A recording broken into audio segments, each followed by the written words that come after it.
أعوذ بالله من الشيطان الرجيم. بسم الله الرحمن الرحيم. يا أيها الذين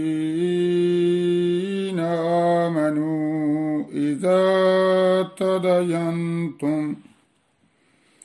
إذا تدينتم بدين إلى أجل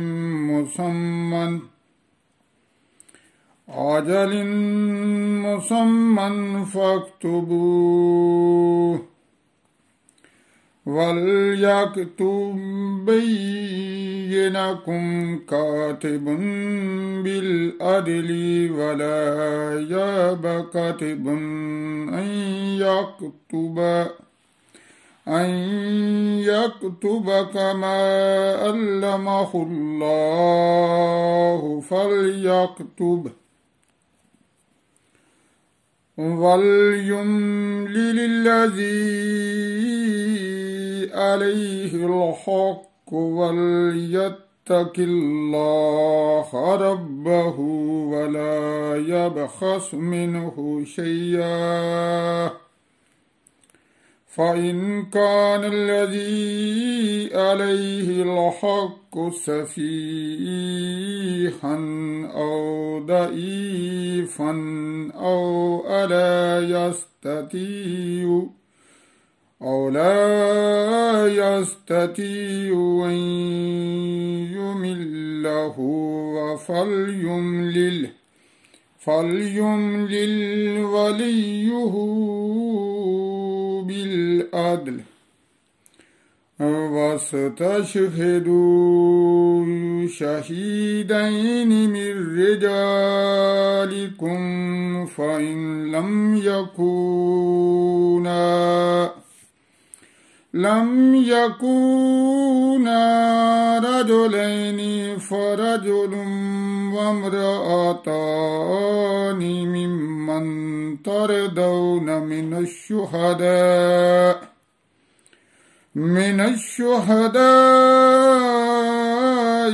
أن تضل إحداهما فتذكر إحداهما الأخرى،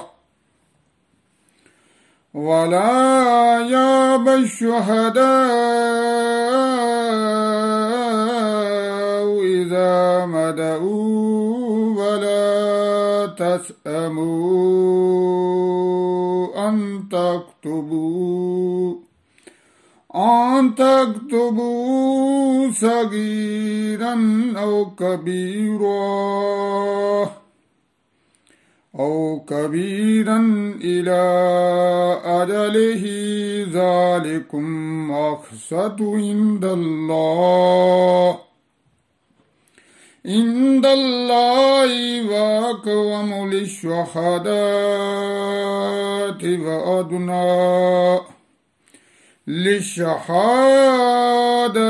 وأدنى ألا ترتابوا، إلا أن تكون تجارة حاضرة تديرونها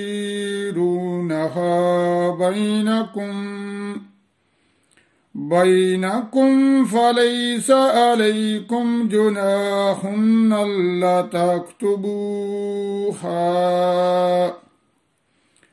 وأشهدوا إذا تبايعتم، ولا يضار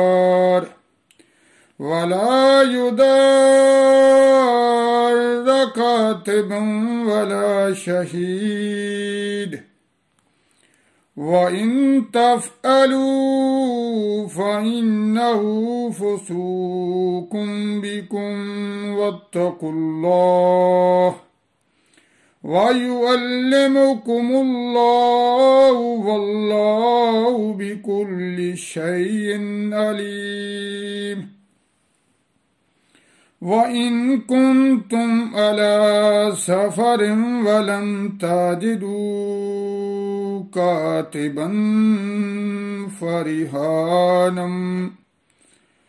فَرِهَانٌ مَّقْبُوضَةٌ فَإِنَّ مِنْ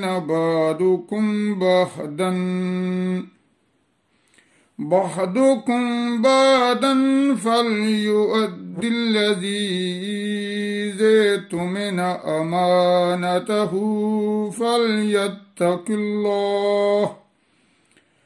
وَلْيَتَّقِ اللَّهَ رَبَّهُ وَلَا تَكْتُمُوا الشَّهَادَةَ وَمَن يَكْتُمْهَا فَإِنَّهُ آثِمٌ قلبه والله بما تعملون عليم صدق اللہ العظیم۔ السلام علیکم ورحمۃ اللہ وبرکاتہ۔ دوستو، میں نے 2 آیات کی تلاوت کی ہے۔ یہ سورت بقرہ کی 2 آیتیں ہیں، آیت نمبر 282 اور 283 کی ہے تلاوت کی ہے۔ تو اب ہم ان کا ترجمہ دیکھتے ہیں۔ میں ان کا جو مفہوم میں نے دیکھا ہے اس کے بارے میں آپ لوگوں کو بتانا چاہتا ہوں کہ یہ لین دین کے بارے میں ہے۔ جب ہم لین دین کرتے ہیں تو اس کے بارے میں ہے کہ کیسے لین دین کیا جائے۔ اللہ تعالی ہمیں کیا بتاتے ہیں لین دین کے بارے میں۔ ان آیات میں لین دین کا ذکر ہے کہ کیسے کرنا چاہیے، کیسے اس کے لیے گواہ مقرر کرنا چاہیے، اور گواہ اگر مرد نہ ہوں تو 2 عدد عورتوں کی گواہی ضروری ہے، 1 مرد کے برابر 2 عورتوں کی۔ تو آئیے ہم دیکھتے ہیں ترجمے کی طرف۔ بسم اللہ الرحمن الرحیم۔ یا ایھا الذین آمنوا اذا تداینتم بدین الی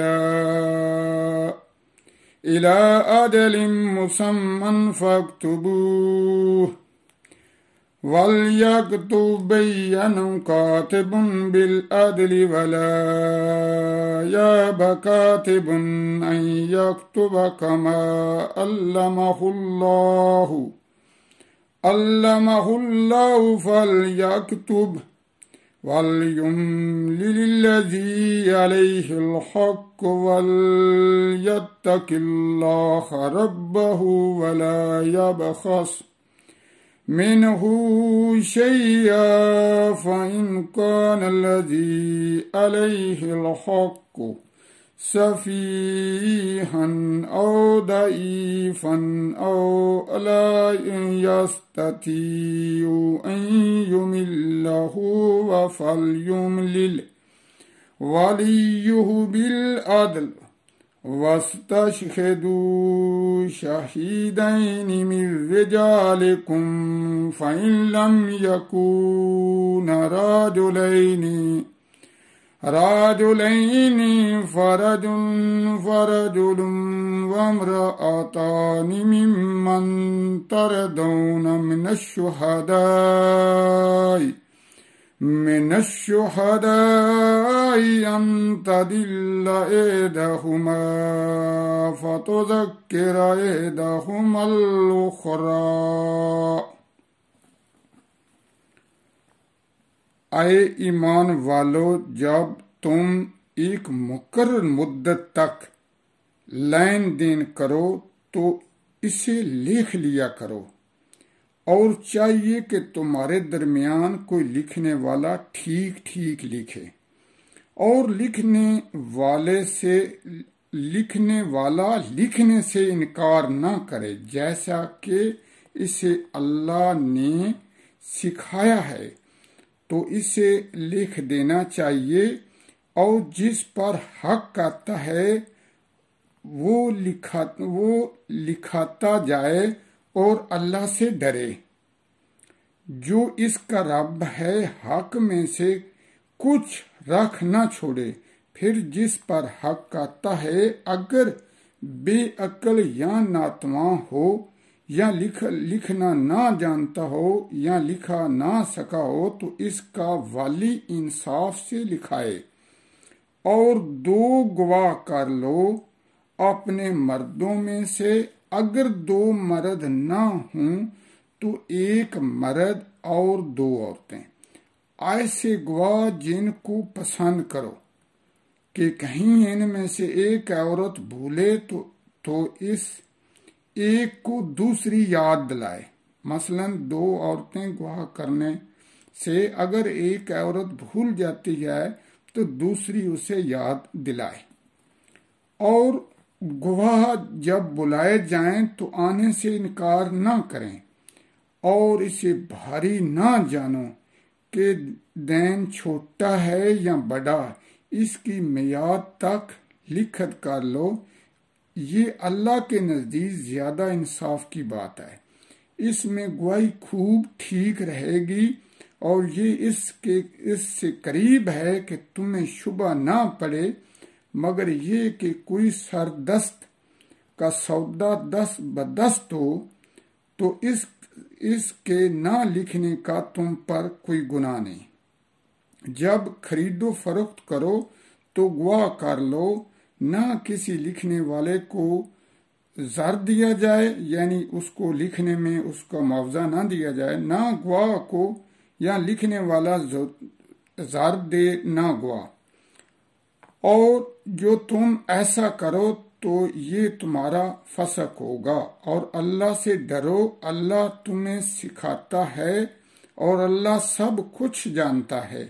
اگر تم سفر میں ہو اور لکھنے والا نہ پاؤ تو گروہ ہو قبضہ میں دیا ہوا، تو اگر تم میں ایک کو دوسرے پر اطمینان ہو تو وہ جسے اس نے امین سمجھا تھا اپنی امانت ادا کر دے، اور اللہ سے ڈرے جو اس کا رب ہے، اور گواہی نہ چھپاؤ، اور جو گواہی چھپائے گا تو اندر سے اس کا دل گنہگار ہے، اور اللہ تمہارے کاموں کو جانتا ہے۔